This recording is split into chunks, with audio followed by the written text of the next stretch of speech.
అందరికీ నమస్కారం. ఒక చాలా పెద్ద ప్రకటన రాబోతోంది. దాని చుట్టూ ఉన్న ఆ ఉత్సాహం, ఆ సందడి నిజంగా మామూలుగా లేదు. అసలీ వార్త ఏంటి, ఇది మన కమ్యూనిటీకి ఎందుకు ఇంత ముఖ్యం అనే విషయాలను ఇప్పుడు వివరంగా చూద్దాం.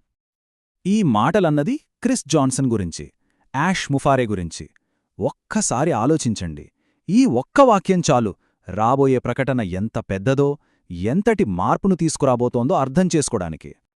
సరే, ముందుగా అసలు ఈ ఈవెంట్ వివరాలేంటో చూద్దాం. మన కమ్యూనిటీ మొత్తం ఎంతో ఆసక్తిగా ఎదురుచూస్తున్న ఈ గ్లోబల్ ఈవెంట్ ఎప్పుడు జరగబోతోంది, ఎక్కడా, ఈ వివరాలన్నీ ఇప్పుడు తెలుసుకుందాం. అందరూ మీ క్యాలెండర్లలో మార్క్ చేసుకోండి. యాష్ ముఫారే నేతృత్వంలో ఒక కీలకమైన గ్లోబల్ వెబినార్ జరగబోతోంది. తేదీ సెప్టెంబర్ 27, శనివారం. టైం వచ్చి మధ్యాహ్నం 1:00. ఇది ఈస్టర్న్ టైం ప్రకారం. సో మీ లోకల్ టైంకిది ఎప్పుడో ఒక్కసారి చెక్ చేసుకోవడం మాత్రం మర్చిపోవద్దు. అయితే ఇక్కడ ఒక చాలా ముఖ్యమైన విషయముంది. ఈ ప్రకటన గురించి మనమందరం సరైన అంచనాలతో ఉండాలి. లీడర్షిప్ కూడా ఇదే విషయాన్ని నొక్కి చెప్పింది. కాబట్టి అందరిలో ఉన్న ఒక పెద్ద సందేహాన్ని ముందు మనం క్లియర్ చేసుకుందాం. అందరి మదిలోనూ మెదులుతున్న ప్రశ్న ఇదే కదా, ఇది కొత్త బిజినెస్ లాంచా? ఎన్నో రకాల ఊహాగానాలు వినిపిస్తున్నాయి. కాబట్టి దీనికి సూటిగా సమాధానమేంటో ఇప్పుడు చూద్దాం. లీడర్షిప్ నుంచి వచ్చిన సందేశం చాలా అంటే చాలా స్పష్టంగా ఉంది. ఈ వెబినార్ కొత్త బిజినెస్ లాంచ్ అయితే అస్సలు కాదు. ఈ విషయంలో ఎలాంటి గందరగోళానికి తావులేదు. ఇంకా స్పష్టంగా చెప్పాలంటే ఈ వెబినార్ అనేది ట్రాన్సిషన్లో మన నెక్స్ట్ స్టెప్ ఏంటో చెప్పబోతోంది. ఒక సరికొత్త రోడ్ మ్యాప్ను మనం ముందు ఉంచబోతోంది. అంతేకాని ఇది కొత్త బిజినెస్ లాంచ్ కాదు, లేదా మార్కెట్ స్పెక్యులేషన్స్కి ఇది సమయం, అంతకన్నా కాదు.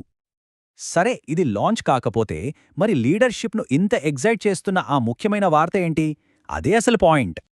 చాలా ఏళ్ల తర్వాత మొట్టమొదటిసారిగా ఒక స్పష్టమైన రోడ్ మ్యాప్ను మనం చూడబోతున్నాం. అంటే రాబోయే రోజుల్లో ఏమేం జరగబోతున్నాయి, ఈ ప్రాసెస్ ఎలా ఉండబోతుంది అనేది స్టెప్ బై స్టెప్ వివరించబోతున్నారు. మన కమ్యూనిటీ ఏళ్లుగా ఎదురుచూస్తున్న క్లారిటీ ఇదే. ఈ వెబినార్ ఎజెండాలో ముఖ్యంగా 3 భాగాలు ఉంటాయి. 1, సర్వే #2 రిజల్ట్స్ గురించి రివ్యూ. 2, అసలు ఈ ట్రాన్సిషన్ ప్రాసెస్ ఏంటో ఆవిష్కరించడం. ఇక చివరగా మన నెక్స్ట్ స్టెప్స్ ఏంటో పూర్తి వివరాలతో చెప్పడం. అసలు ఈ ప్రకటన ప్రాముఖ్యతను మనకు తెలియజేసేదేంటో తెలుసా? లీడర్స్ నుంచి వస్తున్న రెస్పాన్స్.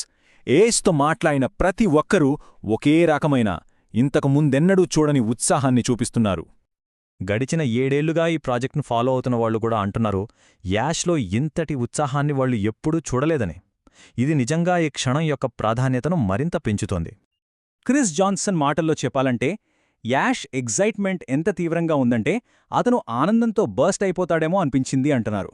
చూడండి, ఇది కేవలం ఉత్సాహం కాదు, అంతకు మించి ఏదో ఉంది. సూసీ మెక్రే కూడా అదే అంటున్నారు. ఆ ఫోన్ కాల్ నమ్మశక్యం కానిది, అదొక డైనమైట్ లాంటిది అని వర్ణించారు. అంటే లీడర్స్ అందరూ అదే ఎనర్జీని, అదే క్లారిటీని ఫీల్ అయ్యారన్నమాట. ఈ మాట ఈ ఫీలింగ్ని ఇంకా బలపరుస్తుంది. 7 ఏళ్లలో మొదటిసారి యాష్లో ఇంతటి ఉత్సాహం కనిపిస్తోంది. ఇది నిజంగా ఒక హిస్టారిక్ మూమెంట్ అని చెప్పొచ్చు. సరే, ఇంత చారిత్రాత్మకమైన ఈవెంట్లో మనం ఎలా పాల్గొనాలి, ఎలా సిద్ధంగా ఉండాలి? దీనికోసం ఇక్కడ కొన్ని ముఖ్యమైన సూచనలు ఉన్నాయి. చాలా సింపుల్. ఈవెంట్లో పాల్గొనడానికి ఓఈఎస్ బ్యాక్ ఆఫీస్కి వెళ్ళి అఫీషియల్ లింక్ను చూడండి. ఈ ఈవెంట్ అందరికీ ఓపెన్, ఎలాంటి లిమిట్స్ లేవు. అఫీషియల్ యూట్యూబ్ ఛానల్స్లో లైవ్ స్ట్రీమ్ కూడా ఉంటుంది. కాబట్టి దయచేసి తప్పుడు సమాచారాన్ని నమ్మకుండా కేవలం అఫీషియల్ మెసేజ్కి మాత్రమే కట్టుబడి ఉండండి. కాబట్టి ఈ ప్రశ్నతో ముగిద్దాం. 7 ఏళ్ల నిరీక్షణ తరువాత ఈ కొత్త రోడ్ మ్యాప్ మన భవిష్యత్తుకు నిజంగా ఏమి సూచిస్తోంది? ఇది ఏ సరికొత్త అధ్యాయానికి నాంది పలుకుతోంది? సమాధానాల కోసం మనం ఇంకెంతో కాలం వేచి ఉండాల్సిన పనిలేదు.